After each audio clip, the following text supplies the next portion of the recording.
Imagine opening your eyes to a world that does not yet know cities, steel, or writing.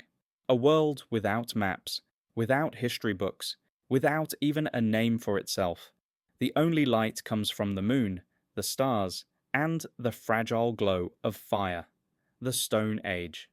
It is not just a chapter in the story of humanity, it is the moment when we first became aware of ourselves, when we began to wonder, when we first stood at the edge of darkness and asked what it meant to live. But before we step into that forgotten world together, let me ask you something. It's a small ritual I cherish.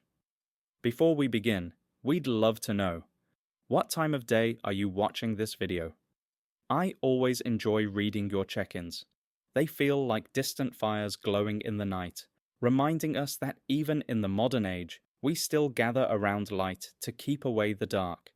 And if this journey speaks to you, you're welcome to leave a like or subscribe. It helps keep our circle of fire burning, a place where stories like this can always find you again.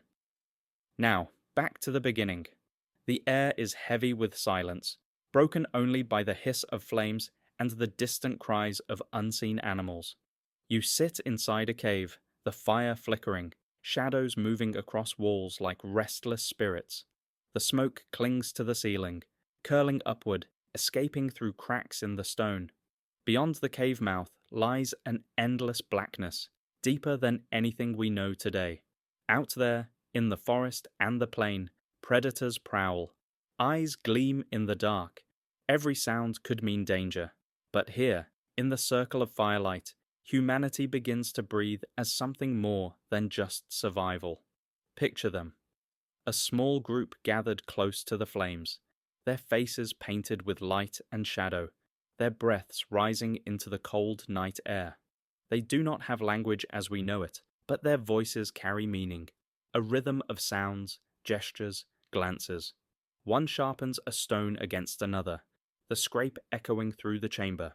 Another holds a stick, feeding it carefully into the fire, learning how flame responds, how it grows, how it dies. They are inventing, step by step, the foundation of everything to come. But it is not only survival they are shaping. On the walls of this cave, faint outlines appear. Hands pressed against stone, shapes of animals scratched into rock.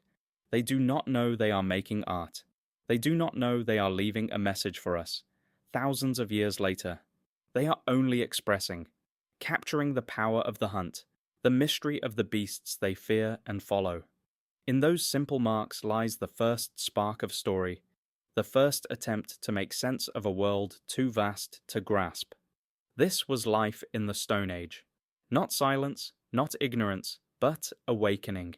Each night, the fire was both a shield and a question.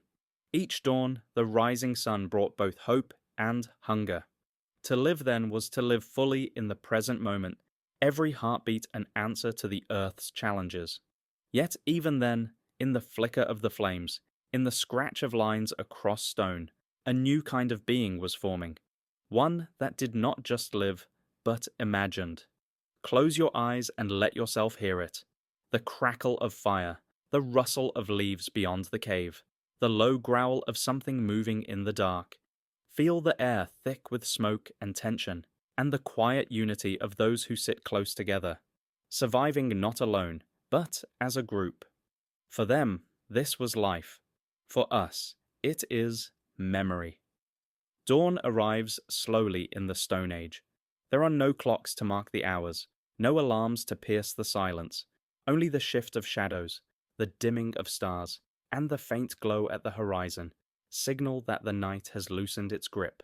For those gathered around the fire, the coming of morning is not just a change of light, it is a renewal of hope, a chance to hunt, to gather, to live another day.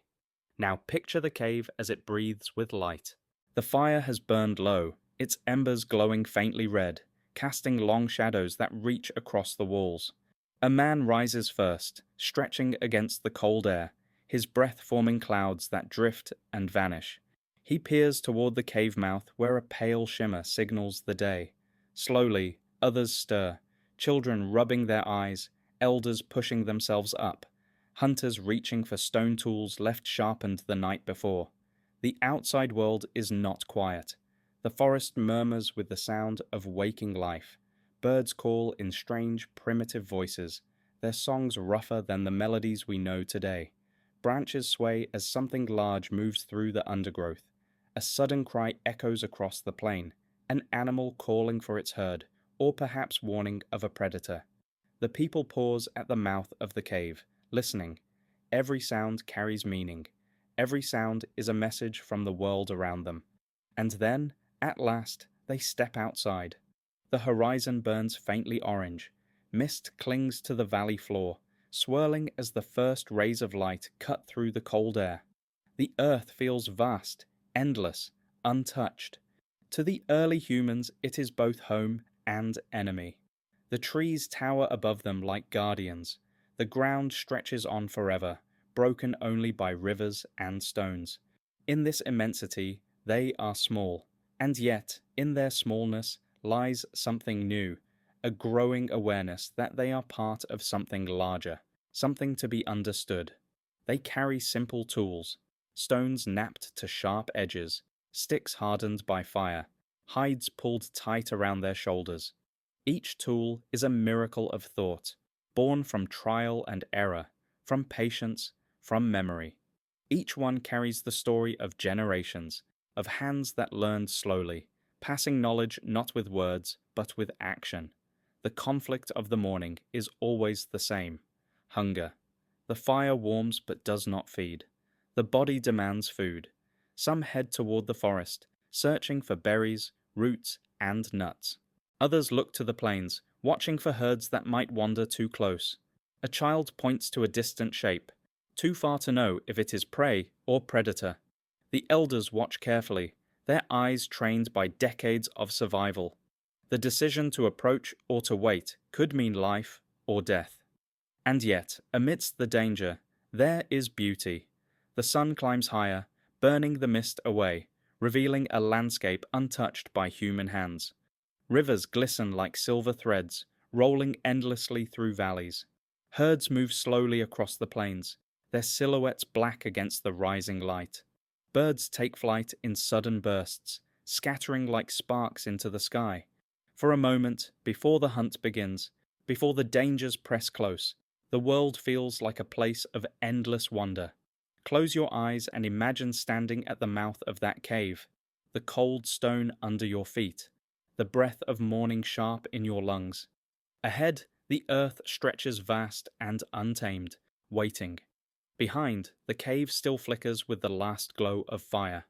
In that balance between night and day, between fear and hope, you feel the same truth those people once felt: that to live is to step forward, even into uncertainty.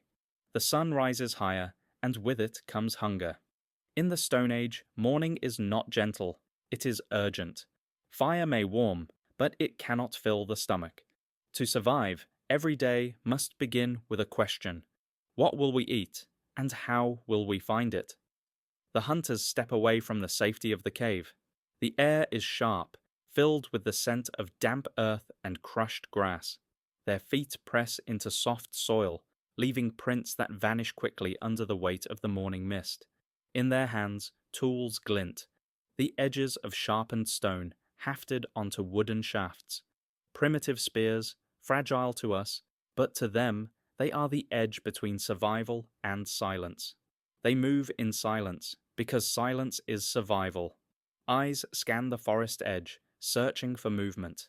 A rabbit darting through the grass, a bird flashing between branches.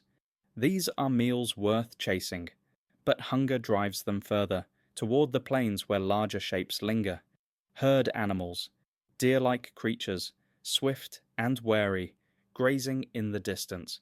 The hunters lower themselves, creeping through the brush, every step calculated, every breath controlled. The conflict is immediate. Hunger demands boldness, but boldness invites death. For beyond the herds lurk predators, big cats with eyes that cut through the grass, packs of wild dogs, their ears tuned to every sound, even shadows in the sky, wings circling above, waiting for weakness. In the Stone Age, humans are not the top of the chain. They are one thread in a web of hunters and hunted, always vulnerable, always aware. The hunters signal to one another, hand raised, head turned, a sharp whistle. They fan out, flanking the herd, waiting for one animal to drift too far from the group. A child, barely more than 10, watches from behind a tree, learning the rhythm of the hunt not through words, but through presence. Each movement is a lesson: patience, timing, unity. And then it happens. A sudden rustle, a misstep, a noise too sharp. The herd stirs, muscles tense, heads lift, ears flick toward the sound. In an instant, the calm of the plain explodes into motion. Animals scatter in all directions, hooves pounding against the earth, dust rising in waves. The hunters surge forward, shouting, spears raised, bodies straining in pursuit. One throws his spear. It arcs through the air, striking, but not deep enough. The prey stumbles, rises, bolts again. Another spear finds its mark, piercing flesh. The creature collapses, thrashing, the dust around it turning dark. The hunters rush in, finishing what began. Silence falls heavy after the chaos. Breath ragged, hands shaking, they gather around their prize. Hunger has been answered for today. But the hunt is never victory alone. It is risk. One hunter limps, his leg cut open on a rock. Another scans the horizon, eyes narrowing. The herd is gone, but the predators may have heard the noise. The smell of blood carries far. Even in success, danger circles. The people move quickly, lifting their kill, returning toward the cave with urgency. Close your eyes and imagine the sound of it, the crash of hooves, the roar of voices, the final silence. Imagine the feel of stone in your hand, the raw edge biting into your palm. For us, food is a certainty. For them, it was a battle fought anew every dawn. Survival was not guaranteed. It was earned every single day, with patience, with courage, with unity. Stone. To us, it is ordinary. Something we walk on, build with, forget about. But in the Stone Age, stone was everything. It was the difference between empty hands and survival, between fear and power. A sharp edge chipped from a rock could open new worlds, a way to cut meat, to shape wood, to defend against predators. Stone was not just a material, it was the beginning of invention. Imagine a figure crouched at the mouth of a cave, holding two rocks in calloused hands. He strikes them together. Once, twice, again. Sparks leap, sometimes catching in dry grass, sometimes vanishing into nothing.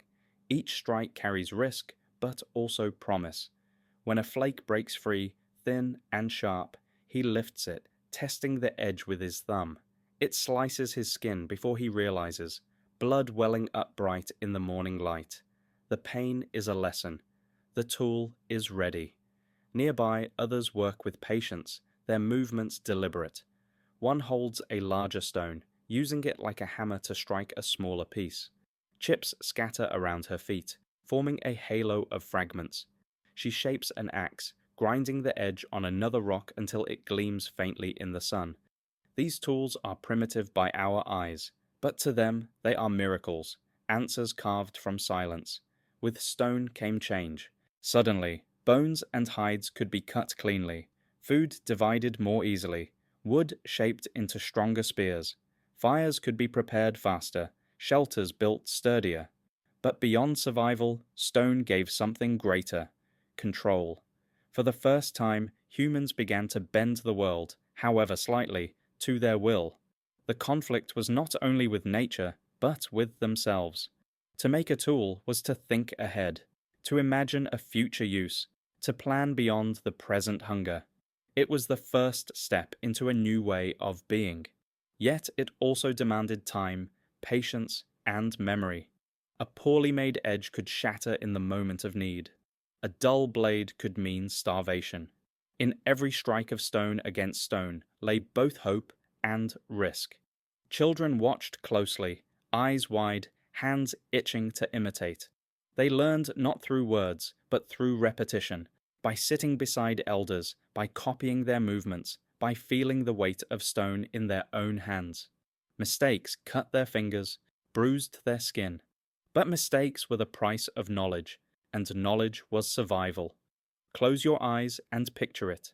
The sound of stone ringing against stone, sharp and repetitive, filling the air like a rhythm. Sparks jumping, fragments scattering. Around the workers, the world waits. The forest, the rivers, the endless plain. But for now, all focus is on the small, stubborn piece of rock, shaped slowly into something greater. It was here, in these moments, that humanity began to change.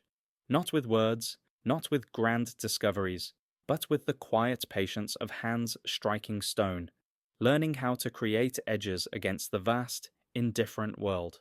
The Stone Age was not only about living with what the earth gave, it was about shaping, for the first time, what the earth could become. The world of the Stone Age was not empty.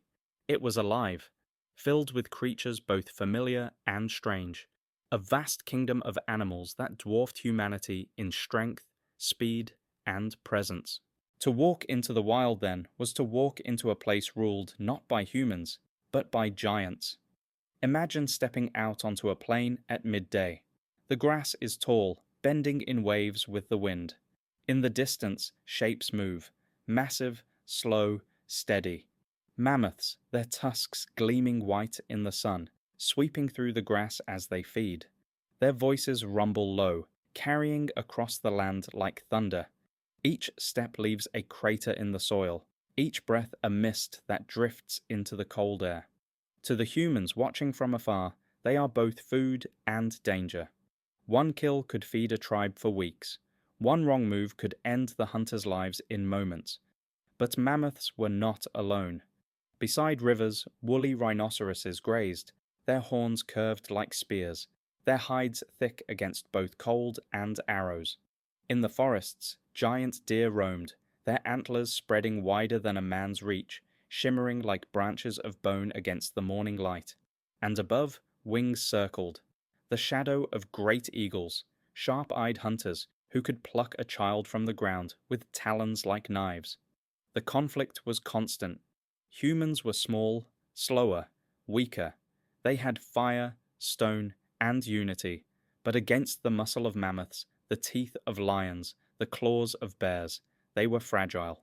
Every encounter demanded choice, to risk a hunt or to stay hidden, to step forward or to wait, to take or to endure hunger.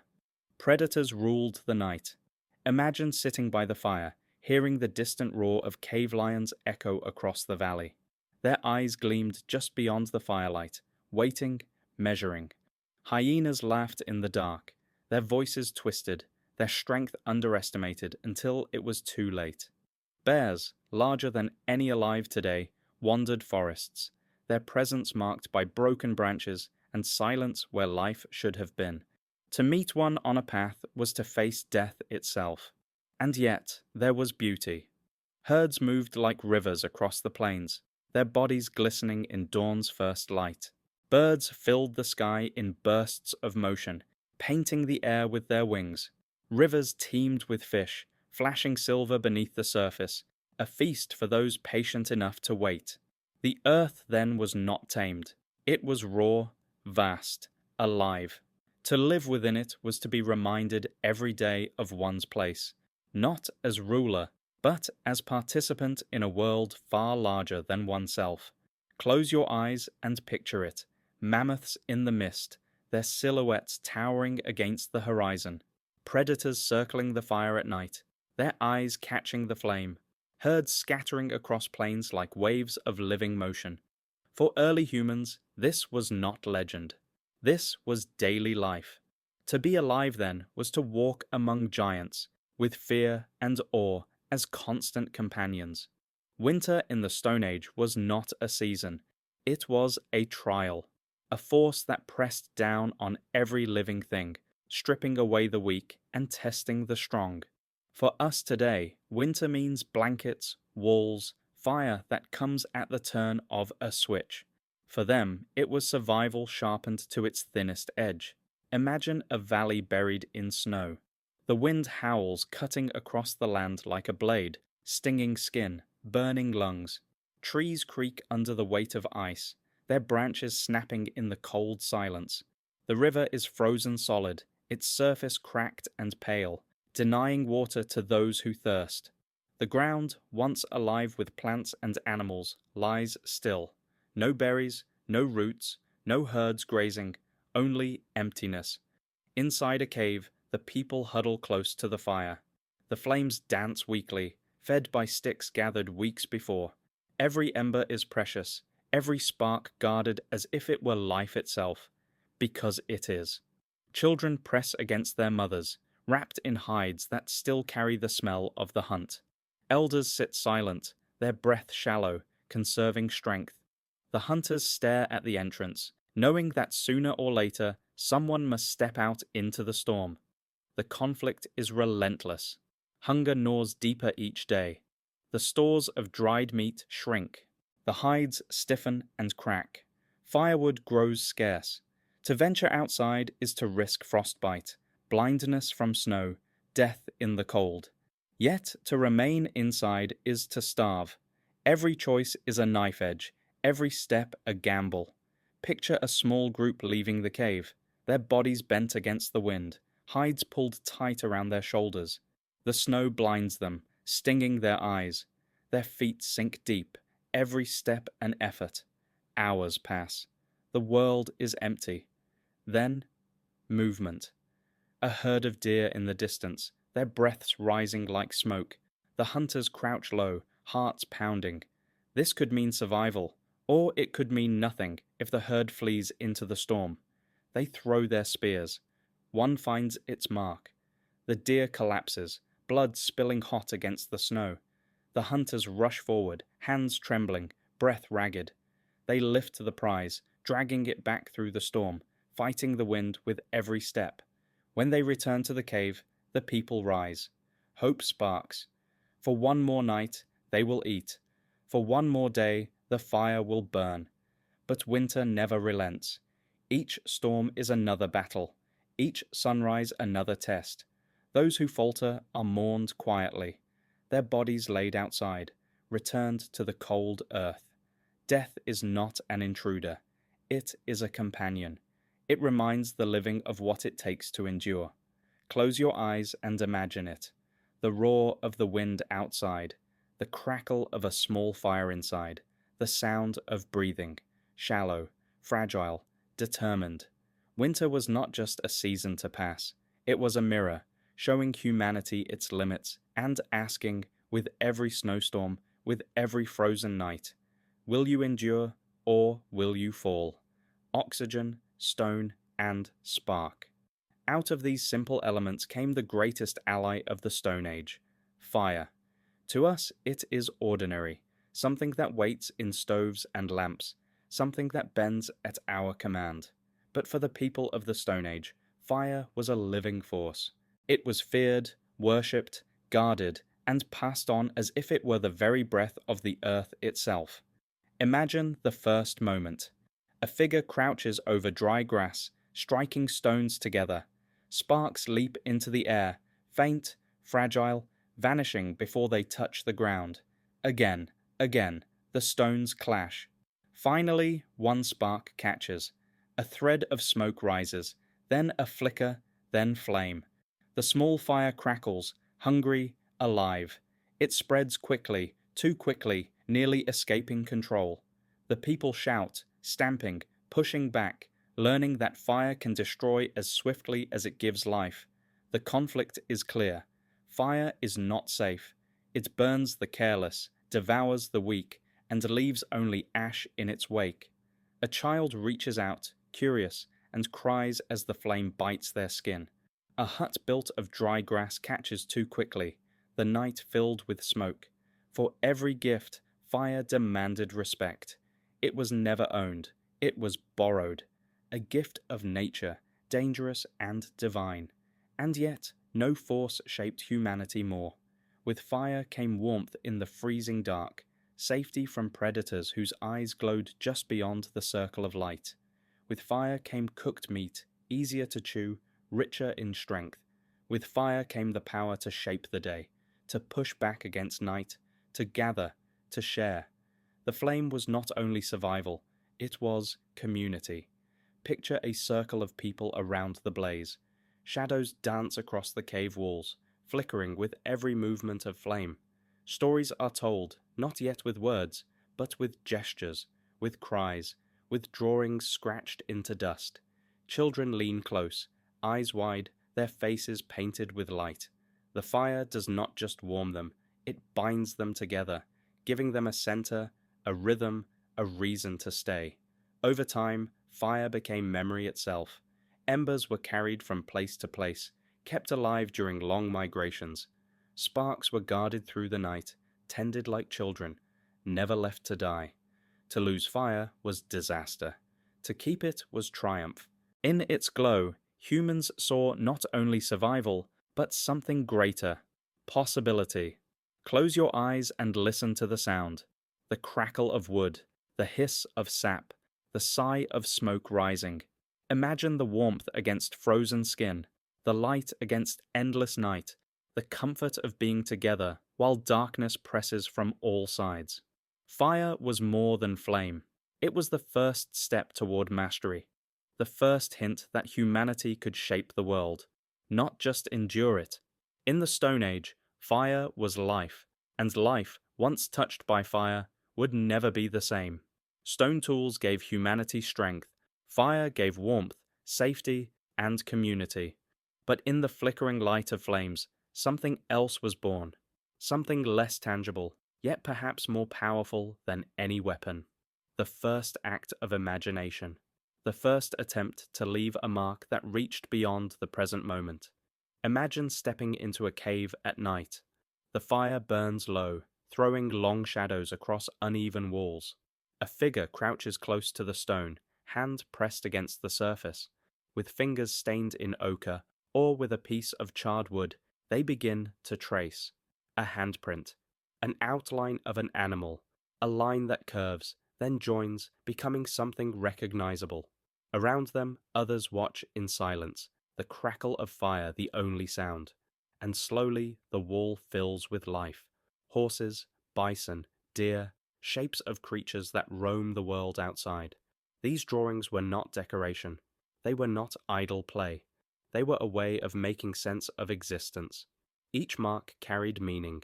The hunt remembered, the animal honored, the spirit invoked.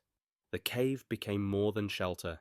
It became memory, story, and perhaps even prayer. The conflict here lies in mystery. Why did they do it?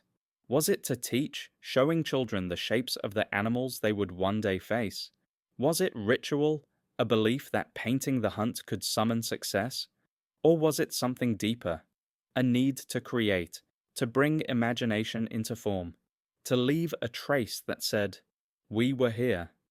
The walls of caves became libraries long before books, each drawing a sentence, each handprint a signature. And in those marks lies a truth. Humans were no longer bound only to survival. They were beginning to reach beyond it, to grasp at something invisible, something eternal. Picture standing in such a cave, torchlight flickering across walls covered in painted shapes. The air smells of smoke and earth, thick and heavy. The colors are deep, red and black and yellow, glowing faintly against stone.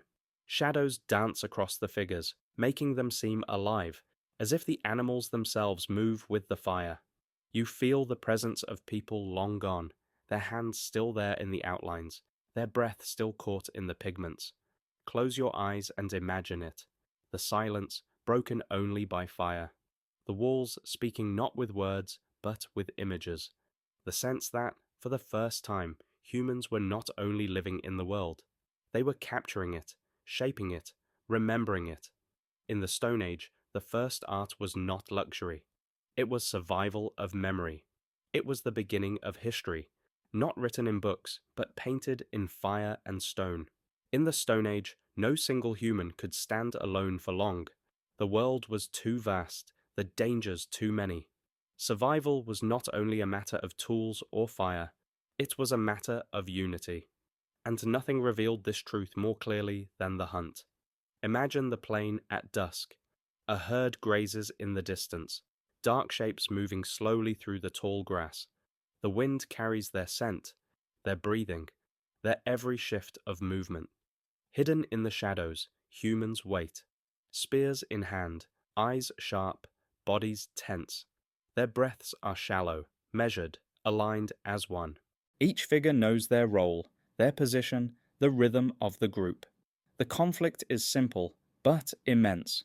One animal can mean life for weeks, yet one mistake can bring death in seconds. The herd is strong. The animals are fast. The predators are watching too, waiting for weakness. The humans have only one advantage: their ability to act together. The signal comes quietly. A hand raised, a nod passed along the line. Suddenly, they move. From one side, hunters rise, shouting, driving the herd forward.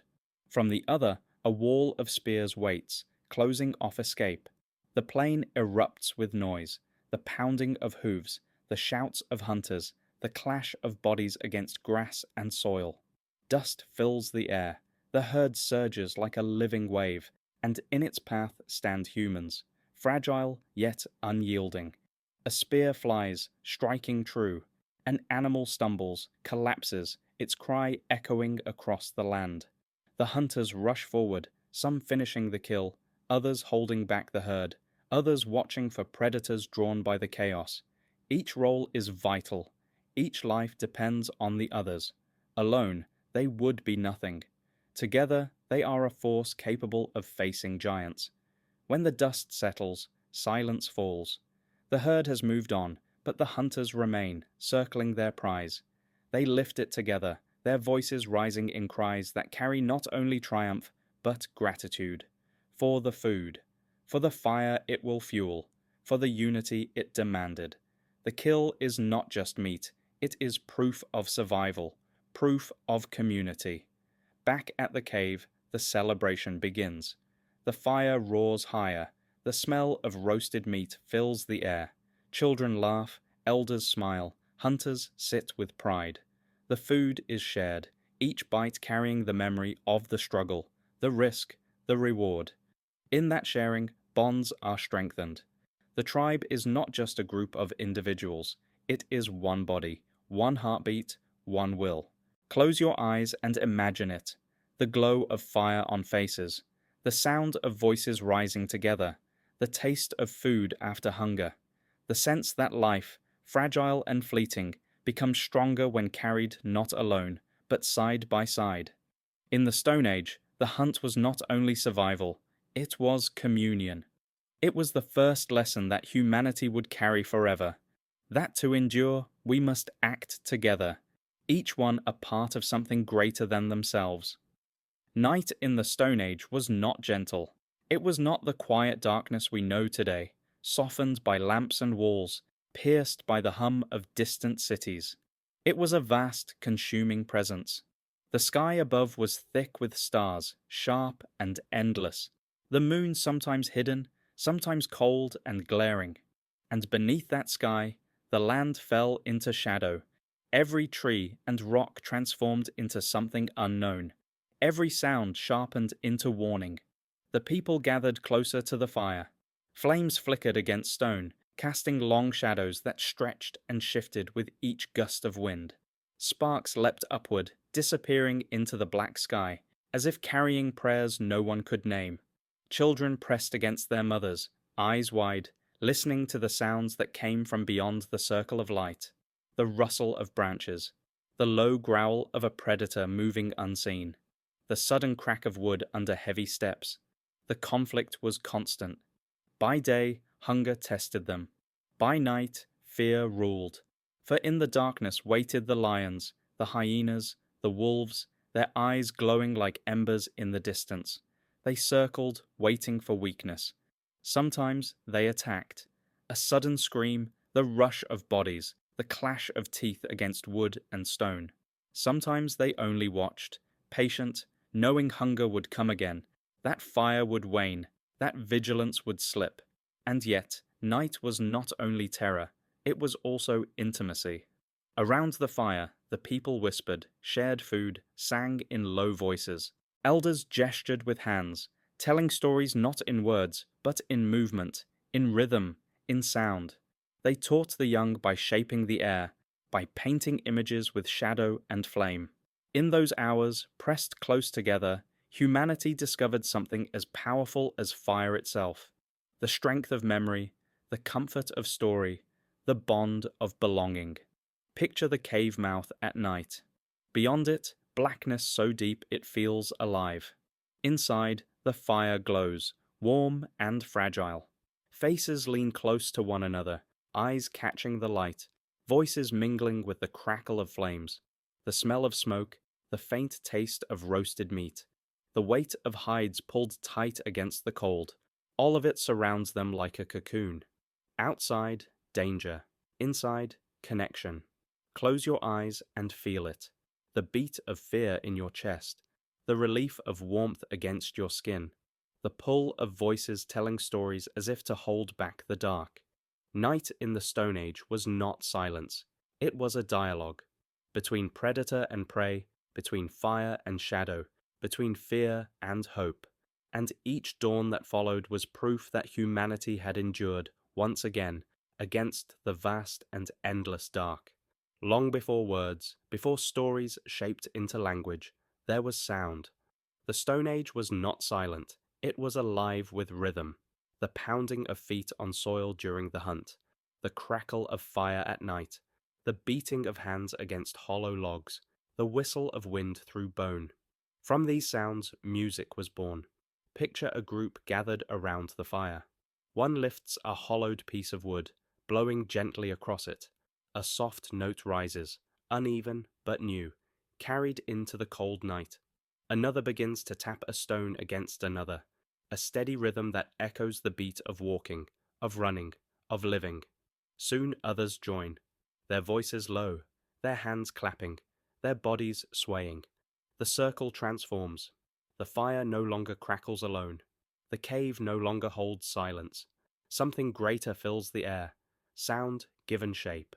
The first instruments were simple, bones with holes carved into them, whistles that cried like birds, stretched hides beaten with hands or sticks, their echoes vibrating through the chest. Stones struck in patterns, sharp and bright. These were not the polished instruments we know, but they carried the same essence, the power to turn noise into meaning. The conflict was subtle.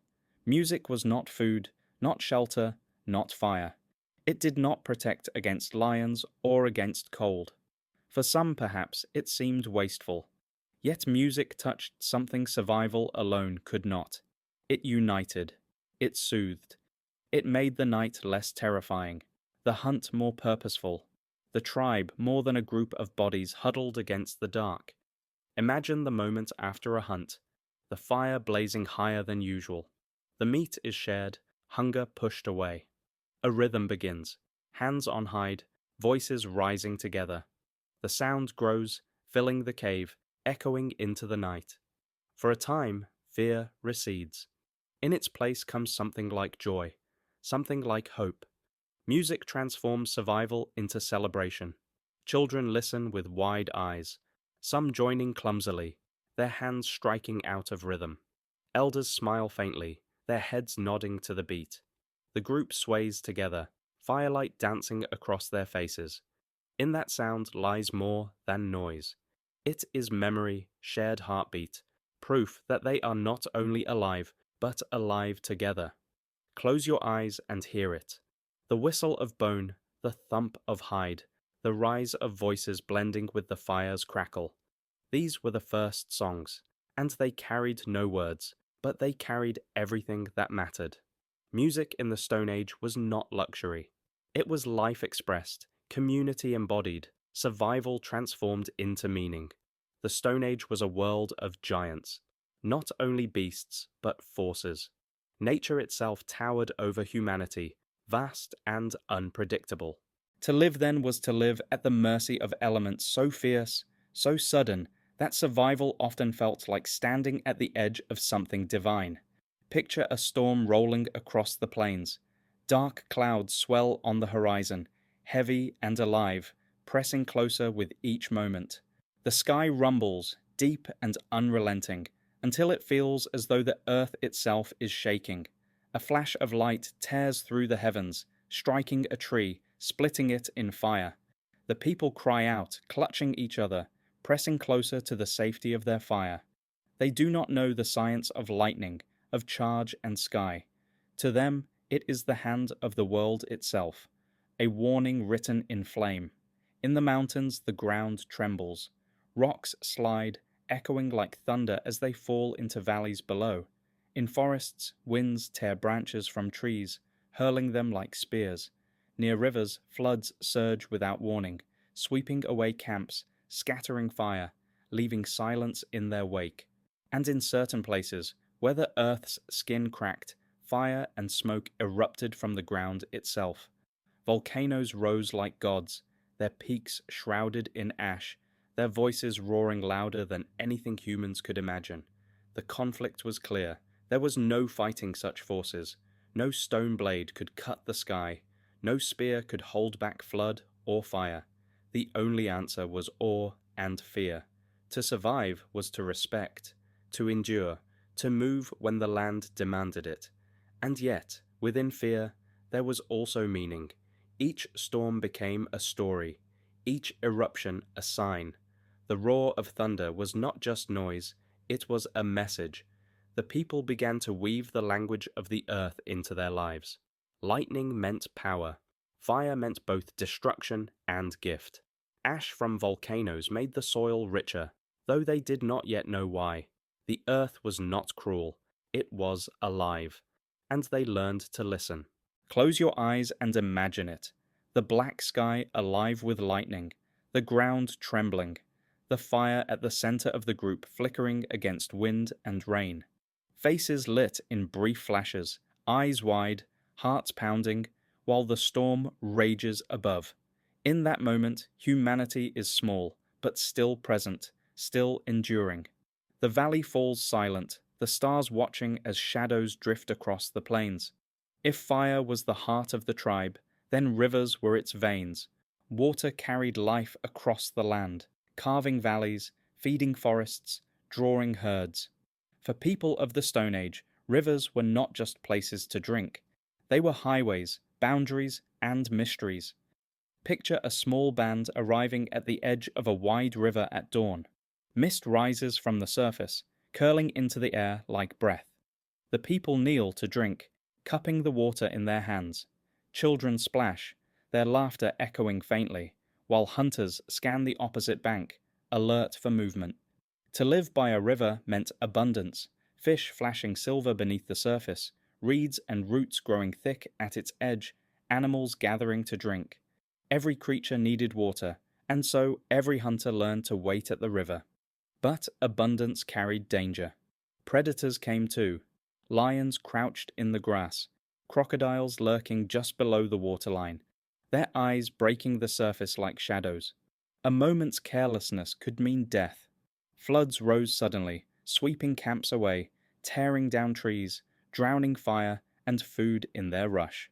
To live near water was to live at the edge of beauty and destruction. The river also carried memory. Stones polished smooth by endless currents, bones washed downstream, reminders of both prey and predator. The people learned its rhythms, when fish moved, when waters rose, when floods returned. They followed its course, moving with it, always listening. At night, the river spoke differently. The water glimmered under the moon, reflecting stars like fragments of another sky. The sound of its current was constant, a lullaby and a warning. Around the fire, people told stories of what the river meant. A spirit, a path, a force that bound the world together. Close your eyes and hear it. The steady rush, the soft splash, the chorus of insects along its banks. The river was never silent. It was always alive, always moving, always reminding. Could it be that humanity first found its sense of time, not in the stars above, but in the flowing water below? For countless generations, humanity wandered. Camps rose and fell with the seasons. Caves were left behind when food grew scarce. Fires carried from place to place like fragile seeds of survival. Movement was life. To remain in one place too long meant death. And yet, slowly, something began to change. Picture a valley where the land is generous. A river winds through its center, its waters full of fish. On its banks, fruit trees grow heavy in summer. Herds cross the plains each season, returning year after year. Here, people discover that not every place must be abandoned. Some can be returned to again and again. And from that realization comes something revolutionary: settlement. The first shelters were simple: branches stacked together, hides stretched across wooden frames. Over time, stones were added, walls rising against the wind. Fire pits grew larger, ringed with stones blackened by countless nights of flame. Around them, tools were left behind, food stored, bones discarded. The earth itself began to hold memory, marked by human presence. The conflict was subtle but profound. To settle was to risk. A permanent home could be found by predators, raided by rival groups, destroyed by storms or floods. To stay meant vulnerability, but it also meant stability. Children could grow without endless wandering. Elders could remain near the fire, no longer forced to keep pace with the hunt. Knowledge accumulated in one place, stories layered like the stones of the shelters themselves. The people began to divide space, a corner for tools, another for food, another for rest. They built storage pits, learning to preserve seeds, to dry meat, to smoke fish. These acts were more than practical. They were the first outlines of society, the first faint echoes of villages, towns, and cities yet to come. Imagine the rhythm of life in such a settlement. The morning hunt begins with a smaller group, not the entire tribe. Others remain to tend the fire, to watch the children, to mend hides and sharpen stones. At dusk, they return not to the uncertainty of a new cave, but to the familiar circle of fire, the walls they themselves built, the land they have begun to claim. The idea of home, a word they did not yet have, was being born. At night, the settlement glowed faintly, torches flickering, smoke curling into the dark sky. From afar, predators saw not a scattered band of prey, but a place defended, alive, determined. The fire no longer only protected individuals, it marked territory, identity, belonging. Close your eyes and picture it. A cluster of huts by the river, smoke rising straight into the stars, children playing in the glow of firelight, elders resting near the warmth, hunters returning with their spoils. The sound of water flows nearby, constant, eternal, while laughter and voices carry into the night. The valley falls into silence, but the fire of home burns on, steady against the dark. Death in the Stone Age was never distant. It walked beside the living, a constant shadow cast by hunger, cold, and predators. To live each day was to know that tomorrow might not come. Yet even in this world, where survival pressed on every moment, people began to pause, to mourn, to give meaning to loss. Imagine a small group gathered in silence at the edge of a forest clearing. A body lies on the ground, wrapped in hides, the marks of struggle still clear upon it. The people stand close, their faces solemn, their voices hushed. There are no words as we know them, no prayers carved into ritual. Yet there is something unmistakable, a weight of recognition. This person was part of us. This life mattered. The first burials were simple, bodies laid in shallow earth, covered with stones to keep predators away. Sometimes red ochre was sprinkled over the remains, staining the soil with the color of blood and fire. Sometimes tools or beads were placed beside the dead, as if they might need them beyond this life. These acts were not survival. They were meaning. They were the first signs that humans had begun to see existence, not as a line that ends, but as something that lingers. The conflict was not with the dead, but with the living. To stop and bury meant lost time, lost energy. Predators might circle, storms might rise, food might be missed. Yet again and again, people paused. They chose to carry bodies, to mark graves, to gather together. Why? Perhaps it was grief, perhaps it was fear, or perhaps it was the first sense of continuity, that even in death the tribe remained whole. Picture a cave deep in the earth, bones laid carefully in alcoves, painted with ochre, surrounded by the marks of fire. Picture a hillside where stones rise in unnatural shapes, stacked by human hands to stand as guardians over those beneath. Each site tells the same story. Humans were beginning to honor more than survival. They were beginning to honor memory. At night, the tribe returned to the fire. They sat closer, quieter, their voices low. Elders looked into the flames as if searching for shapes, as if the departed might still linger there. Children watched, learning without words that life did not end in silence, but continued in the ways the living remembered, the ways they chose to act. Close your eyes and imagine it. The hush of the forest, the scrape of stone against soil, the soft thud of earth falling over a body, the firelight flickering in the eyes of those who remain. Death was no longer just absence. It was part of the story. In the Stone Age, to bury the dead was to declare something radical, that even in a world ruled by hunger and fear, human life carried meaning. When the dead were buried, something remained. An emptiness, yes, but also a presence, a sense that the person had not simply vanished into the soil, but lingered somehow, in the wind, in the fire, in the rustling of the trees. From this feeling came one of humanity's most enduring creations, belief. Imagine the tribe gathered at the edge of a storm. Lightning splits the sky, thunder shakes the ground, rain lashes the earth until the fire sputters and dies. The people do not see only weather, they see will, a force greater than themselves, demanding respect, perhaps demanding offerings. When the storm passes, they lift their hands to the sky, not in defiance, but in acknowledgement. Something vast has spoken. The forest, too, was alive with meaning. The growl of a lion was not only a warning, it was a spirit made flesh. The whisper of wind through leaves carried messages. The rising of the sun, the turning of the moon, the dance of stars overhead, each was a sign, a rhythm to be honored. The world itself was not silent, it was a chorus, and the people listened with awe. The conflict lay in uncertainty. To believe meant hope, but also fear. Spirits could be kind or cruel. A successful hunt might be a gift, a failed one a punishment. Illness could be seen as a curse, recovery as blessing.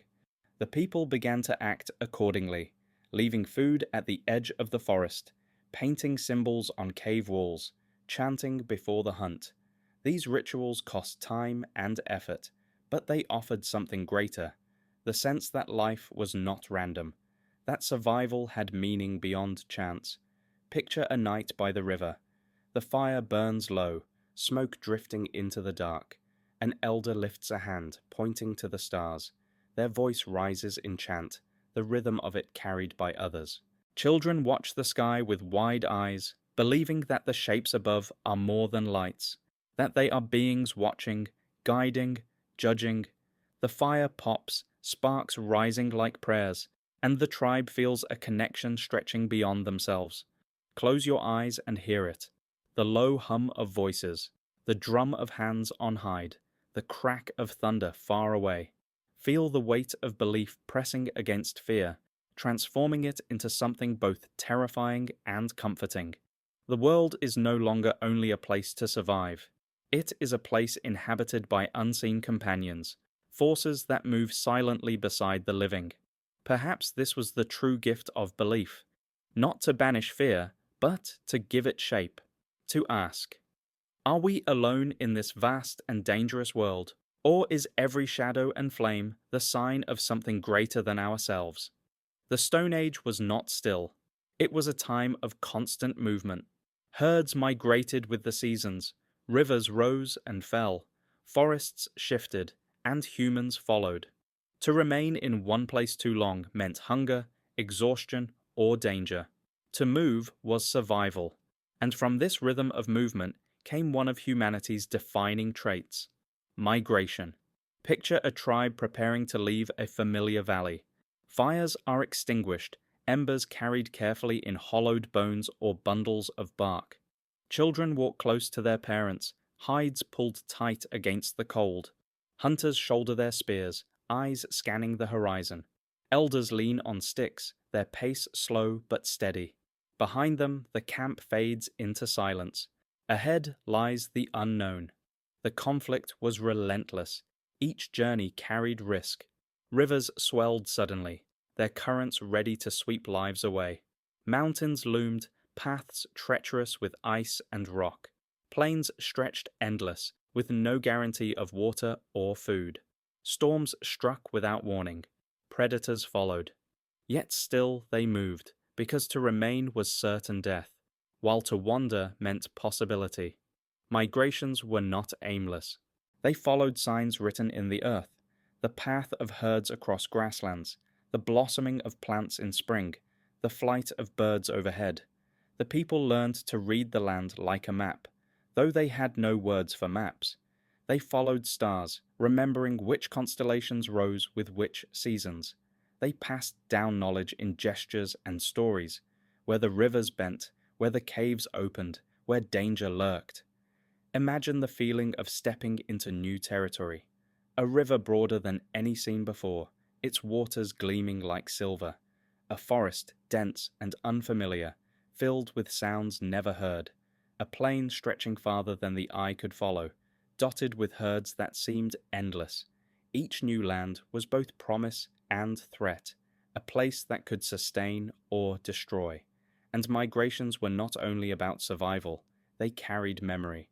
As tribes moved, they left behind marks, stones stacked in patterns, handprints painted on cave walls, paths beaten into soil. These became trails, silent messages for those who came after. We were here, and we endured. Close your eyes and see it, a line of figures stretching across the horizon, moving together through mist and shadow. The fire they carry glows faintly, sparks trailing into the dark. Around them, the world is vast, immense, indifferent, but they move forward, step by step, into lands unknown. The plain falls quiet, and only their footprints remain, pressed into the earth like whispers that the wind will one day erase. To wander meant not only crossing rivers and plains, but also crossing paths with others. The world of the Stone Age was not empty. Other groups walked the same valleys, hunted the same herds, drank from the same rivers. And when paths converged, humanity faced one of its oldest questions. What do we do with those who are not us? Picture a clearing at dusk. One tribe arrives first, their fire already lit, smoke curling into the sky. Then, from the trees, another emerges, faces unfamiliar, eyes cautious, weapons in hand. The air grows heavy. Children hide behind their mothers. Hunters grip their spears tighter. Silence stretches, broken only by the crackle of fire and the cry of a distant bird. In that silence lies a choice: to fight or to find peace. The conflict was sharp. Resources were scarce. A herd could feed one tribe, but not two. A river could quench thirst, but it could also divide. Hunger sharpened suspicion, and fear made every gesture dangerous. One raised spear could ignite chaos. And yet, not every meeting ended in blood. Sometimes hands opened instead of fists. Sometimes gifts were offered: meat, stones, shells. These exchanges were fragile, tentative, but they planted seeds of something new: trust. Imagine the moment when two groups sit around the same fire. They do not share a language, but they share food. They do not share stories, but they share laughter at the crackle of flames, the shadows that twist and dance on the cave walls. Children peer at each other across the circle, curious more than afraid. Hunters watch one another, measuring strength, but also recognizing it. In that moment, the line between stranger and kin blurs. But peace was never permanent. Another season might bring hunger again, and hunger brought suspicion. One gift forgotten, one gesture misunderstood, and spears would rise. The Stone Age taught humanity a difficult truth. Coexistence was possible, but fragile, as delicate as fire in the wind. Close your eyes and see it. The firelight reflecting in two sets of eyes, the shared silence of strangers learning to sit together. For the first time, the idea of we stretched beyond the tribe, beyond blood. In the Stone Age, survival was not only about strength, it was about learning when to fight and when to share. For most of the Stone Age, every step was taken with purpose: to find food, to seek shelter, to escape predators. Movement was necessity. And yet, slowly, something new began to stir within humanity: a restless curiosity, a desire to step forward, not because survival demanded it, but because the horizon called. Picture a young hunter standing at the edge of a cliff. Below lies the valley, familiar and safe. Beyond it, hills roll into mist, their shapes uncertain, their secrets unknown. The hunter grips a spear, but not for a chase. The eyes linger on the horizon, the heart pulled forward by a question: what lies there? The conflict was subtle but profound. To leave the known was dangerous. Every step into uncharted land risked hunger, predators, storms. Elders counseled caution. To stray too far was to invite death. But youth pushed against fear, drawn by something stronger than caution, the pull of discovery.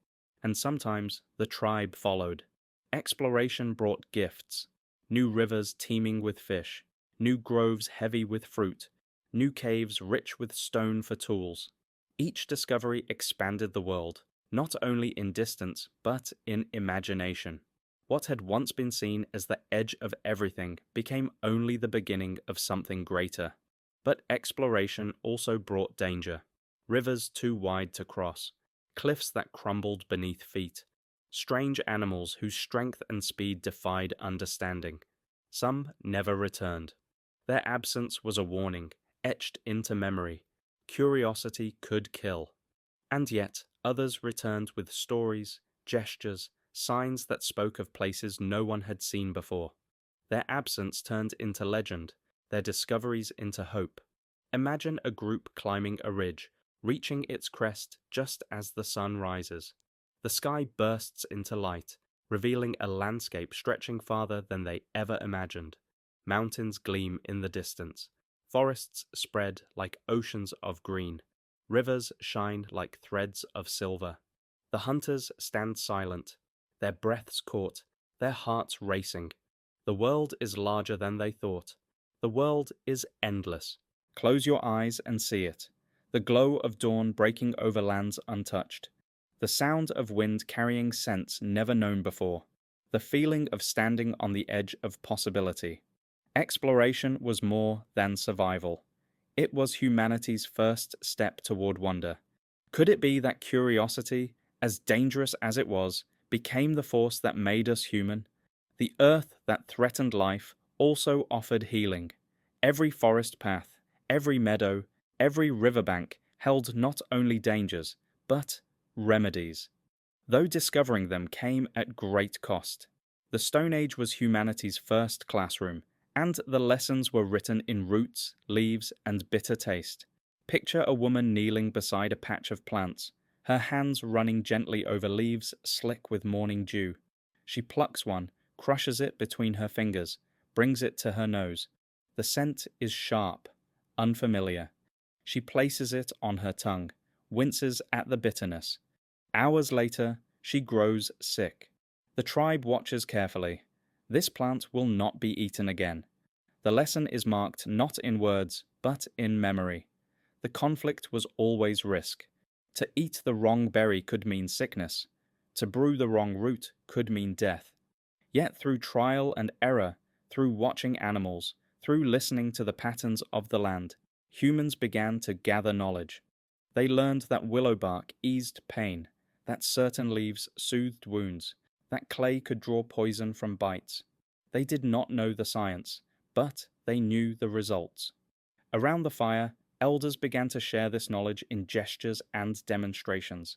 A handful of leaves held up to the light, a gesture toward the sick, then toward the plant. A story acted out.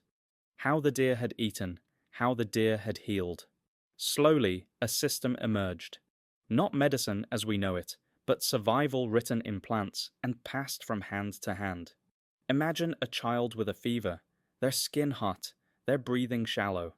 A healer places a cool poultice of crushed leaves upon their forehead. Another pours water over stones, letting steam fill the air, easing the child's breath. These rituals did not always succeed, but when they did, they became memory, and memory became tradition.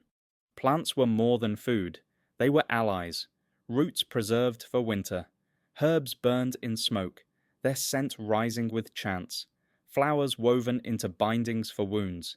Each discovery was fragile, uncertain, but it expanded the boundary of what it meant to live.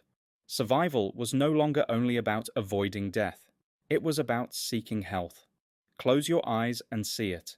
A fire burning low, a child resting under hides, the scent of crushed herbs drifting in the air. The healer's hands move slowly, carefully, guided not by certainty, but by hope. Outside, the forest whispers, its secrets endless. Inside, the tribe leans closer, waiting, believing that the earth itself might yet save them. The night settles, and the cave glows faintly with smoke and silence, while the plants of the forest stand as quiet guardians in the dark. Summer in the Stone Age was a season of abundance. After the hunger of winter and the uncertainty of spring, the land opened itself, offering more than was needed. Rivers ran clear and strong, their banks heavy with fish. Trees bowed under the weight of fruit. Meadows bloomed in wild color, buzzing with insects, alive with birds. For a few brief months, survival no longer felt like a battle. It felt like a gift. Picture a clearing where the tribe gathers. Children chase each other through tall grass, their laughter carrying on warm air. Hunters return not empty-handed, but with more than enough. Fish strung along sticks, baskets filled with berries, roots, and nuts. Fires burn brighter, food shared more freely. Bellies are full, faces glow with sun. For once, there is no need to count every bite. The conflict of plenty is different from hunger. With abundance comes choice, and with choice comes new questions. Which foods to preserve, which to eat now. How to store meat so it does not spoil. How to dry seeds and roots for the long winter to come. For the first time, survival is not about finding food each day, but about planning for the days ahead. Abundance teaches patience, foresight, and discipline. Around the fire, new rhythms appear. Some weave grasses into mats, others carve bone into tools. Children sit at the river's edge, shaping clay into small figures, pressing patterns with sticks and fingers. Elders tell stories with gestures wider, more expansive, their hands moving like the flight of birds. The warmth of the season fills the tribe with energy, creativity, and hope. Yet even in abundance, caution remains. Too much gathered in one place draws predators. The smell of roasting meat carries on the wind, luring lions, wolves, and bears. The river floods without warning, sweeping away baskets, tools, fire. In the Stone Age, joy never existed without shadow. But for a time, the shadow felt smaller, pushed back by light and warmth. Close your eyes and imagine it. Golden grass swaying in the breeze, voices echoing across a valley alive with life, firelight glowing against the long summer dusk. The air is thick with the smell of roasted meat and sweet fruit. The earth is generous, and for once, humanity can breathe without fear. In the Stone Age, abundance was not permanence. It was a lesson that life is a rhythm of plenty and scarcity, and wisdom lies in learning to honor both. Summer was a season of abundance, but also of heat. When the sun rose high over the plains, it turned the land into a furnace. Rivers shrank, grass turned brittle, and shadows became scarce. The same warmth that gave life also burned it away. Picture the tribe crossing an open savanna at midday. The air shimmers, bending light into waves. Each step kicks up dust that clings to skin and stings the eyes. The hides they wear grow heavy with sweat, tongues dry, breath grows shallow. In this world, shade is not comfort, it is survival. The conflict of summer was thirst. Waterholes grew smaller, their surfaces muddy and warm. Around them, animals gathered. Zebras, antelope, mammoths, and predators crouched at the edges, waiting. To drink meant risk. A lion could spring from the grass. A crocodile could lunge from beneath the surface. The people learned to watch carefully, to move as one, to take their turn quickly before retreating into the tall grass. The heat also brought danger from the unseen. Insects swarmed, carrying sickness. Meat spoiled faster, drawing flies and predators alike. Fires caught more easily, grass igniting in waves that devoured the horizon. Summer gave life in abundance, but it demanded constant vigilance. And yet, in this furnace, strength was forged. The people learned endurance, how to walk under a blazing sun, how to ration water, how to wait for the cooler breath of evening before moving again. They learned to track the paths of animals to hidden springs, to follow birds that circled where water still remained. In the struggle against heat, humanity honed patience, resilience, and memory. Imagine night falling after such a day. The land cools at last, shadows stretching across the plain. The tribe gathers near a waterhole, their faces glowing in the firelight, their bodies weary but alive. The stars shine with piercing clarity, untouched by haze or smoke. For a moment, the day's suffering is behind them. For a moment, the world feels wide, endless, and alive. Close your eyes and feel it. The scorch of sun on your skin, the relief of cool night air, the distant roar of predators who thirst as you do. Summer in the Stone Age was never simply a gift. It was a test. Was this struggle weakness, or the first lesson that endurance itself is a kind of strength? Childhood in the Stone Age was brief, but it was powerful. From the moment a child could walk, they became part of the rhythm of the tribe. There were no schools, no written lessons, no walls filled with words. Their teachers were the elders, the hunters, the mothers, the fire, the land itself. Learning was not something set apart. It was life. Picture a group of children at the river's edge. Their hands splash in the cool water, their laughter carrying across the valley. One watches a parent sharpen a stone and mimics the motion with a pebble. Another picks up a stick, pretending it is a spear, throwing it clumsily toward the reeds. A third crouches low, moving silently, imitating the hunters she has seen stalking prey. Play was not separate from survival. It was the first step toward it. The conflict of childhood was time. Every day brought danger, and children were vulnerable. A moment's inattention could mean a slip into the river, a predator's ambush, or a poisonous berry plucked from curiosity. Mothers and elders kept watch, but they could not protect always. Childhood was both precious and precarious, balanced between innocence and risk. And yet, childhood was also the seed of hope. Each child was the future of the tribe, carrying forward memory, skill, and spirit. They learned through imitation, watching the elders carve tools, listening to the hunters' calls, feeling the rhythm of chants by the fire. A game of chase became training for pursuit.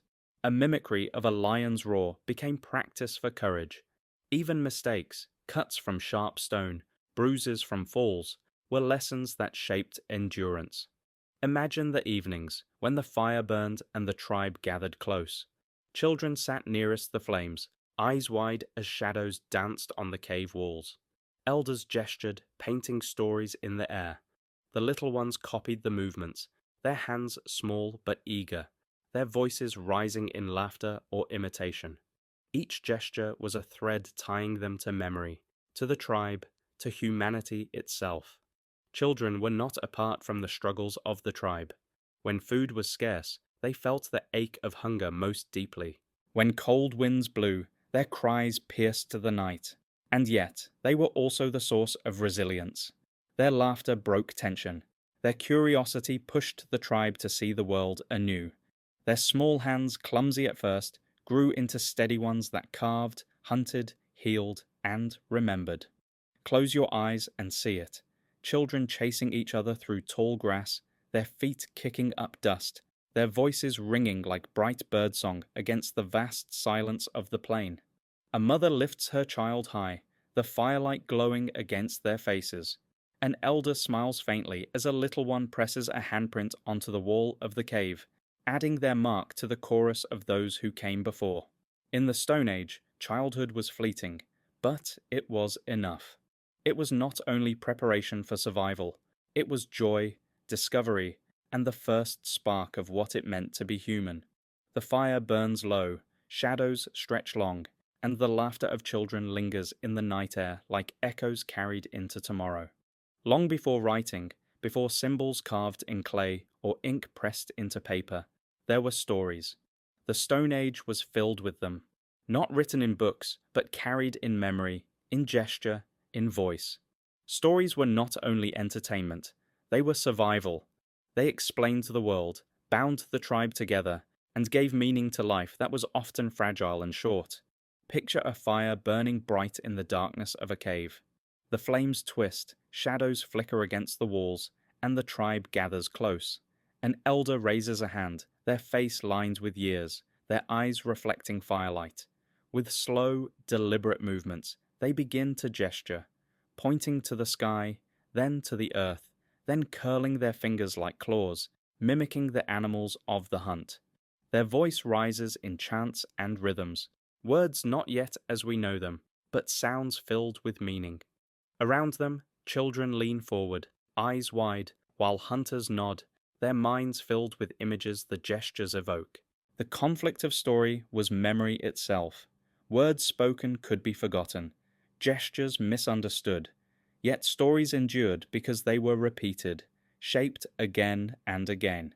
Each retelling was a new creation, sharpened by time, reshaped by need. One hunter's memory of a storm became, over years, a tale of spirits roaring in the sky. A chase through the forest became a legend of courage. Death in battle became a song of honor, repeated until it belonged not just to the one who died, but to the tribe itself. Stories served many purposes. They taught children where to find water, which plants could heal, how to track an animal. They carried memory of places and paths, warnings of danger, lessons in patience. But they also reached beyond survival. They explained lightning as the voice of the sky, fire as a gift from unseen beings, the stars as eyes watching from above. In story, the world became not only knowable, but meaningful. Imagine sitting in that circle. The fire pops, sending sparks upward. The elders' hands carve the air, their voice a rhythm that rises and falls like waves. The people sit in silence, yet their minds are alive, seeing mammoths thunder across plains, hearing the crash of storms, feeling the presence of ancestors who linger in shadow. The cave itself becomes a stage, its walls alive with light and sound. And stories did something more. They gave identity. To tell and to listen was to be part of the tribe, to belong to the same memory, the same truth. A child who heard the story would one day retell it, shaping it again, ensuring it lived. In this way, story was not just a tool, it was continuity. It was the first thread of culture, binding past to present, present to future. Close your eyes and imagine it. Firelight flickering on faces, shadows stretching like living spirits across the cave wall, voices rising and falling in rhythms older than words.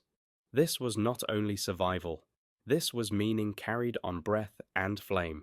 In the Stone Age, stories were not told to pass time. They were told to carry time itself, so that nothing and no one would be forgotten. Art in the Stone Age was not confined to the walls of caves. Slowly, people began to carry it with them, shaping it into objects, weaving it into their lives, wearing it on their bodies. For the first time, beauty was not only something seen in nature, it was something created by human hands, something chosen, something meant to be shared. Picture a young woman threading shells onto a strip of sinew. Each shell is pierced carefully with a sharp stone, each bead added one by one until they form a necklace. She places it around her neck, and the firelight glimmers on its pale surface. Around her, others notice. Some smile faintly, some look with curiosity. The object has no direct use. It does not feed, it does not protect. And yet, it holds power. It says something without words. This is me. The conflict of decoration was survival itself. Every effort demanded time, and time was scarce. To drill holes in shells, to carve patterns into bone, to polish stones until they gleamed. All of this stole hours from hunting, gathering, and preparing for winter. Why risk it? Why waste energy on beauty? And yet, people did, again and again. Perhaps because beauty itself was survival of a different kind. Not of the body, but of the spirit. The objects grew more complex. Teeth of animals strung together, bones carved into small figures, stones etched with patterns that meant something only to those who made them. They became markers of identity, of belonging, of memory. To wear a necklace of shells was to carry the sea inland. To hold a carved figure was to carry a story in the palm of a hand. Imagine a gathering by the fire where people display these objects. A hunter returns with a necklace of lion's teeth, the tribe watching with awe. A child plays with a polished stone, tracing the grooves cut into its surface. An elder holds a carved figure close, passing it gently to others, each hand turning it slowly, carefully. These were not luxuries. They were bridges between the visible and the invisible, between what was seen and what was felt. And so art left the walls of caves and entered the rhythm of daily life. It became personal, portable, alive. Each bead, each carving, each mark was a whisper from one soul to another. I exist. I remember. I belong. Close your eyes and see it. The flicker of firelight across beads of bone and shell, the glow of polished stone, the slow tracing of carved lines. In the silence of the night, these objects speak, not of survival, but of something deeper. Could it be that art was the first step toward defining not what humans needed, but who they were? The Stone Age was a time of scarcity, but it was also a time of discovery. Discovery not only of tools and fire, but of one another. Tribes clashed, yes, yet sometimes they chose another path. From these rare choices came something fragile but powerful: alliance.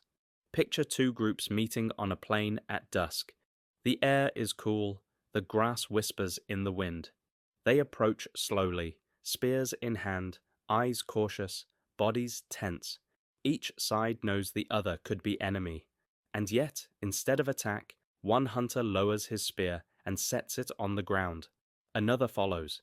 The gesture passes between them, like fire catching dry grass. Spears remain lowered, hands open. The conflict is always trust. To share food with strangers is to risk betrayal. To let others near the fire is to invite danger. And yet, hunger teaches that survival can be easier together. One tribe brings meat, another brings stone for tools. They trade not only objects, but gestures, laughter, silence. Slowly, suspicion bends toward recognition. These moments were fragile. One false move, one misunderstanding, and peace could shatter. But when it held, something new appeared. Children from both tribes played together, their laughter mingling, erasing the lines that fear had drawn. Elders sat side by side, their hands moving in rhythms that told different stories, yet found harmony in shared firelight. Imagine the first feasts of alliance. Fires burning larger, more voices rising into the night, songs mixing, rhythms overlapping, the air thick with the smell of roasted meat, the sound of drums echoing into the darkness. In these gatherings, humanity began to see that strength was not only in numbers within the tribe, but in bonds between tribes. Such alliances did not erase conflict. They could fade with hunger, break with anger, dissolve with fear. But each one left a memory. That cooperation was possible. That survival did not always mean blood. Close your eyes and see it. Two fires burning side by side on the plain, smoke curling upward into the same sky, voices blending, shadows mingling across the grass. For one night, strangers were no longer enemies.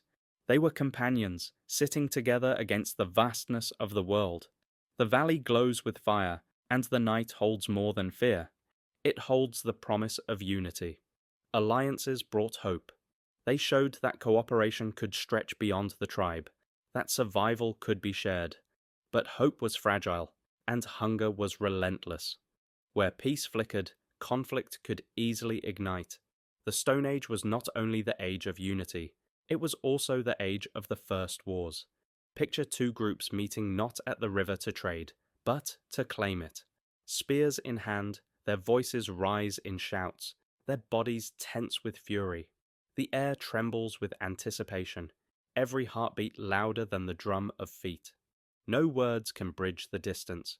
No gesture of peace is offered. This meeting will not end with firelight shared, but with firelight extinguished. The conflict begins with hunger, a herd too small to feed both groups, a river too shallow to quench both thirsts, a grove of fruit stripped too quickly. Scarcity sharpens suspicion. Suspicion hardens into anger, and anger bursts into violence. The spears once used for hunting now aim at human flesh. The first wars were not armies marching in lines. They were chaos. Stones hurled through the air, spears thrust forward, striking earth and bone alike. Cries of rage mingled with cries of pain. Dust rose from the ground, mixing with blood, painting the plain in violence. Each strike was not just against an enemy, it was against the fragility of peace itself. And yet, war brought lessons as well. Tribes began to build defenses, barricades of wood, circles of sharpened stakes, guards who kept watch through the night. Weapons grew sharper, strategies emerged. Ambushes in the forest, attacks at dawn, fire used not only for warmth, but to drive enemies from their shelters. For the first time, humanity learned that survival was not only about resisting nature, but about resisting one another. The cost was always heavy. After the clash, silence returned. Fires burned low over bodies left behind. Survivors limped back to their caves, fewer in number, heavier in spirit. Children cried softly, elders sat in silence. And yet, life continued. The river still flowed. The herds still moved. The earth cared nothing for human battles. Close your eyes and imagine it. The roar of voices breaking across a valley. The clash of stone against stone. The stillness after the storm when the plain lies quiet, scattered with the remnants of life and death. This was not the last war. It was only the beginning. In the Stone Age, humanity discovered a truth as old as fire, that the same hands which build unity can also bring destruction. Amidst the chaos of hunger, migration, alliance, and war, another figure began to emerge within the tribe. Not the strongest hunter, not the fiercest warrior, but the one who listened differently. The one who saw patterns in stars, who heard voices in wind, who read meaning in dreams. These were the first shamans, the guardians of mystery, the interpreters of the unseen. Picture a fire burning low in a cave. Around it, the tribe sits in silence. A child lies sick, their breath shallow, their skin hot. A figure steps forward, wearing beads of bone, feathers, and shells. Their face is painted with ash, their hands trembling as they lift herbs and stones. They chant, their voice rising and falling like waves, their body swaying in rhythm. To the tribe, this is not only healing, it is connection, a bridge between the sick and the spirits that rule life and death. The conflict was uncertainty. Illness came suddenly, storms struck without warning, hunts failed even when all signs seemed right. The world was filled with questions without answers. And where there are no answers, belief takes shape. The shaman offered explanations, comfort, rituals that gave structure to chaos. Whether the child healed or not, The act itself brought meaning. The tribe could endure knowing that something had been done, that forces beyond them had been asked to listen. Shamans carried knowledge too. Which herbs soothed pain, which roots brought visions, which stones sparked fire. They remembered the stars and their movements, marking when herds returned, when seasons changed. They carried stories older than memory, mixing truth with myth, fact with faith. To listen to them was to feel the world was not only danger, but dialogue. Imagine a night under the open sky. The shaman lifts their arms to the constellations, chanting to the rhythm of drums. Sparks from the fire rise like stars, mingling with the heavens above.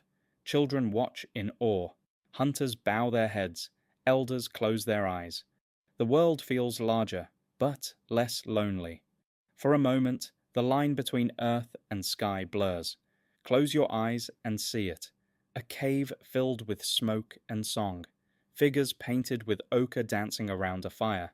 A single voice rising above the rest, speaking to something unseen. The people believe because belief itself is survival.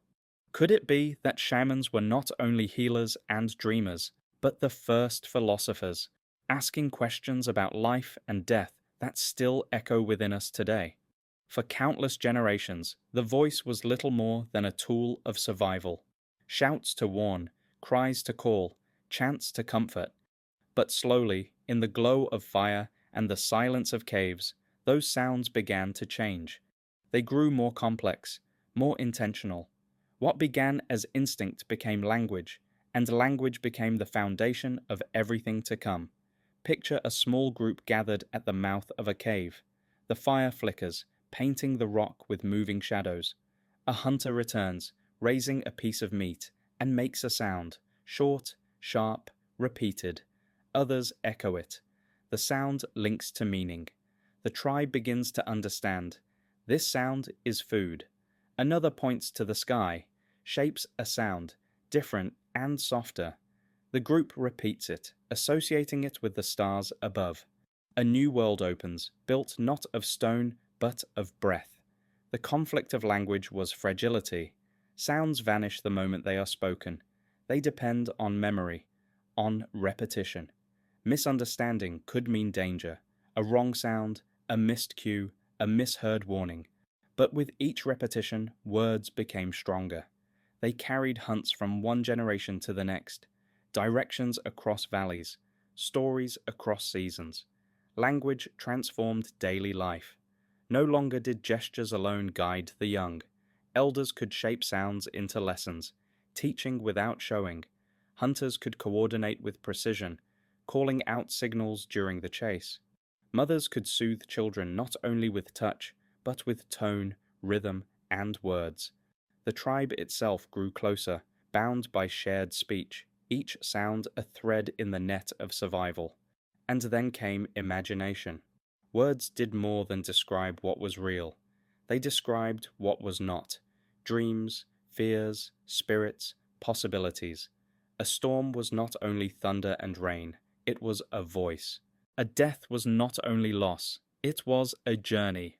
With words, humans stepped into realms no other creature had ever entered. Realms of thought, story, and belief. Imagine a night where the fire burns bright, and an elder speaks while children listen. The words flow, rising and falling, carrying meaning beyond gesture. The children laugh at a joke, gasp at a danger, sigh at a memory. The sounds become more than noise. They become connection, passed from mouth to ear, from ear to heart. Close your eyes and hear it. The hum of voices in the dark. The rhythm of words shaping reality itself. The silence that follows when all are listening. Language was the first tool, not carved from stone, but from time itself. The valley falls quiet, and the only sound is the echo of words carried on the night wind. When words took shape, they did more than guide hunts or soothe children. They reached for something greater. For the first time, humanity could ask not only how to survive, but why the world was as it was. Out of hunger, out of fear, out of wonder, the first myths of creation were born. Picture the tribe gathered beneath a vast night sky. The fire crackles, sparks rising into the darkness like stars pulled down to earth. An elder sits in silence, then begins to speak. Their voice is steady, their gestures wide, pointing to the heavens. Children follow the motion, eyes fixed on the constellations. Words weave a story. Perhaps the stars are the fires of ancestors, watching from above. Perhaps the sun is a hunter who carries light across the sky, chasing prey until night returns. Perhaps the earth itself was once a beast, its body transformed into mountains, rivers, and plains. The conflict of story and belief was not in truth, but in need. Survival answered what to do. Myths answered why. Why storms came, why death existed, why the sun returned each morning. Myths did not remove fear, but they gave it meaning, and meaning gave people strength. In a world where nature was overwhelming, to believe it was guided by will or purpose made it feel less like chaos, more like order. Creation myths spread like sparks. One tribe spoke of the world hatching from an enormous egg. Another told of a great animal slain, its body becoming earth and sky. Others imagined fire stolen from spirits, gifted to humans so they would endure. The details shifted, but the essence remained. The world was a story, and humanity was part of its telling. Imagine the hush that follows as the elder finishes speaking. Children stare upward, no longer seeing only cold points of light, but the faces of ancestors, the breath of spirits. Hunters grip their spears tighter, believing they are not alone in their struggles. Mothers hold children closer, whispering reassurances that the world has order, even if unseen. Close your eyes and feel it. The warmth of fire, the vastness of stars, the murmur of voices repeating words that explain what cannot be explained. The tribe feels smaller in the face of the universe, yet larger in their unity, bound together by story. In the Stone Age, creation was not described by science, but by myth, and myth was enough to carry life forward, one story at a time. For most of the Stone Age, tribes lived as equals. Food was shared, fire was tended together, decisions made by necessity. Strength was valued, but so was memory, so was skill. Yet slowly, differences emerged. Some voices carried further, some hands guided with more certainty. Some figures became more than hunters or healers. They became leaders. Picture a hunt that fails. The herd escapes, leaving only dust and exhaustion. The tribe returns hungry, fear gnawing at their hearts. Around the fire, voices rise in argument, each proposing a different path. It is chaos until one voice cuts through. Clear, commanding, calm. The tribe falls silent, listening. They follow. Days later, a hunt succeeds. The voice that guided them grows heavier with respect. Leadership is born not from conquest, but from survival. The conflict was balance. To follow one was to surrender part of freedom. To grant authority meant risking abuse. Some leaders ruled through wisdom, their strength found in fairness, their power rooted in memory and care. Others ruled through fear, hoarding food, punishing dissent, tightening their grip on fire and tools. Both paths existed, and both shaped humanity's future. Signs of power appeared.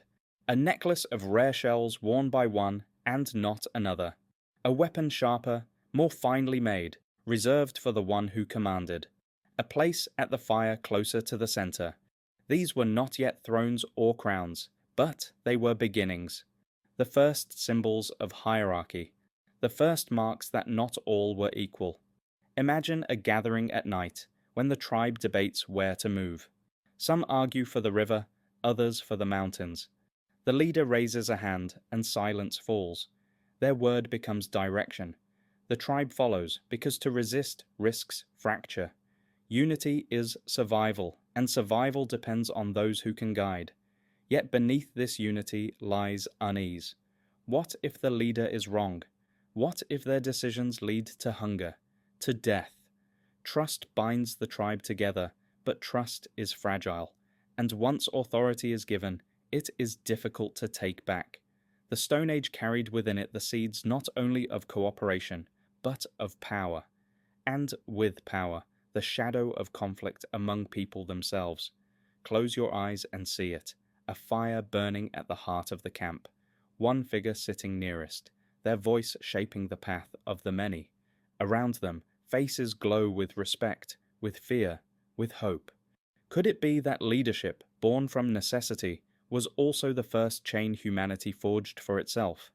As language grew, as stories deepened, belief began to take form.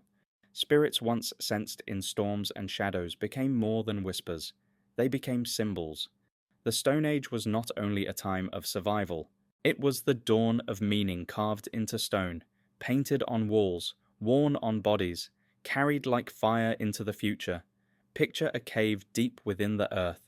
The walls glow faintly in torchlight, revealing shapes drawn with ochre and charcoal, animals larger than life, handprints reaching outward, spirals curling into infinity. But among them, something new emerges. Marks not of hunts, not of prey, but of faith. A circle drawn again and again, a figure with arms raised, a line between earth and sky. These are not depictions of the world. They are attempts to speak to what lies beyond it. The conflict was uncertainty. Nature was vast, terrifying, beautiful. People needed ways to understand it, to shape it into patterns they could hold. Symbols became tools of order. They were repeated, carried, protected. A necklace of bones was no longer only decoration. It was protection against unseen forces. A spiral carved into stone was not art, but a map of life itself. Shamans led these transformations. They painted faces with ash, scattered herbs into the fire, traced patterns into the soil. The tribe followed, not because they understood, but because they believed. Rituals grew. Before a hunt, chants were spoken. After a death, symbols drawn. At night, stories of spirits and ancestors blended with marks and gestures until faith itself became visible. Imagine a night when the fire burns high and the tribe gathers in silence. A shaman lifts a carved figure of stone, its surface polished smooth, its shape abstract yet powerful. They hold it to the flames, then place it in the center of the circle. The tribe watches as shadows bend around it, as if the figure itself holds presence. For them, it is not an object. It is a vessel, a bridge, a promise. Symbols spread beyond ritual. Children traced them into dust, copying what they saw. Hunters carved them into weapons, carrying protection into the chase. Elders etched them onto stones, ensuring memory lingered long after their voices were gone. With each mark, belief became something more than story. It became culture. Close your eyes and see it. A cave wall glowing red with fire, spirals twisting into darkness, handprints reaching out as if to touch across time. The tribe sits in silence, eyes fixed on the symbols, hearts steady with the knowledge that the world was more than flesh and hunger. The cave breathes with shadows, and faith glows on its walls like stars pressed into stone. The Stone Age was not endless. For tens of thousands of years, stone was the heart of survival. Tools chipped from flint, fires sparked from rock, shelters built with nothing more than patience and will. But time does not stand still. Slowly, change crept across the world. The last days of the Stone Age were not a single moment, but a dawn stretching wide, hinting at something new. Picture a group of hunters returning with more than prey. In their hands are stones not only shaped, but transformed. Some gleam differently, heavier, sharper, their surfaces unlike any known before. These are not mere rocks. They are the beginnings of metal. With them, the first fractures appear in the age of stone. The conflict was transition. Stone had shaped humanity, given it edges, fire, walls, weapons. But stone had limits. It dulled, it shattered, it demanded endless labor to replace. New materials promised more, strength, permanence, mastery. Yet change is never simple. To abandon stone meant to abandon memory. For some, it was not progress, but danger. What if the old ways were enough? What if the new ways shattered balance? And yet, the shift was unstoppable. Camps grew into villages, villages into something more.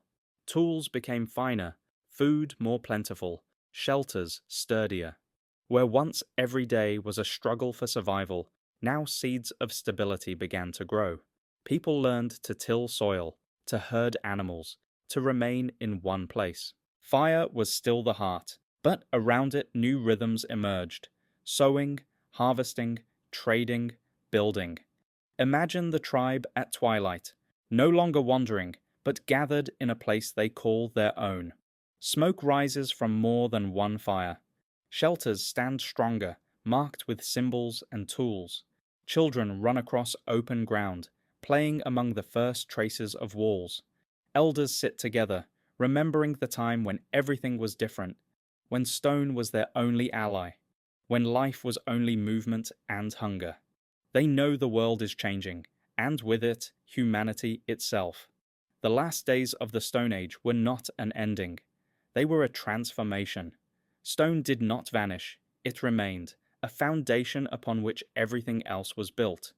But the spirit of the age, the fire, the stories, the symbols, the endurance, these carried forward, shaping what came after.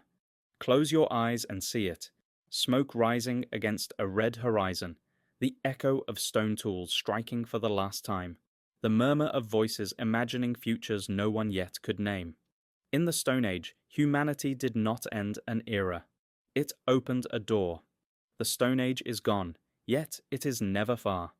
Every tool in our hands, every story we tell, every fire we light carries its echo. Beneath cities of steel and glass, beneath words written in countless languages, beneath machines that circle the skies, there remains the heartbeat of those who once lived by stone, by fire, by memory. Picture a world stripped of all that we know. No walls, no engines, no metal, only open sky, endless plains, rivers winding like veins across the earth. In that world, humanity began, not as rulers, but as wanderers. They faced hunger, fear, predators, storms. They carved tools from stone, sparked light from fire, painted walls with memory. From nothing, they made everything. The conflict of the Stone Age was constant, between life and death, between scarcity and abundance, between fear and wonder. And yet, from that conflict came the foundation of all that followed: the first homes, the first stories, the first beliefs, the first questions whispered to the stars. Humanity did not conquer the world in this age. Humanity learned to belong to it. Imagine standing in a cave, torchlight flickering on walls painted with handprints thousands of years old. You place your hand against one, and for a moment, the distance between then and now vanishes. The hand is theirs, but it is also yours. The same need to mark presence, the same longing to be remembered, the same breath of life carried forward. The Stone Age is not past, it is within. As seasons turned, as generations rose and fell, people endured. They sang, they hunted, they dreamed. They buried their dead, honored their ancestors, believed in forces larger than themselves. They carried fire across endless miles, carried memory across endless time. And though the Age of Stone ended, what it gave never died. It became the seed from which everything else grew. Close your eyes and feel it. The warmth of fire against your skin, the echo of voices chanting in the dark, the vast sky overhead scattered with stars that once guided footsteps across unknown lands. The Stone Age lives in silence, in memory, in the pulse of every life that came after. Perhaps the truest question is not what the Stone Age was, but what remains of it within us.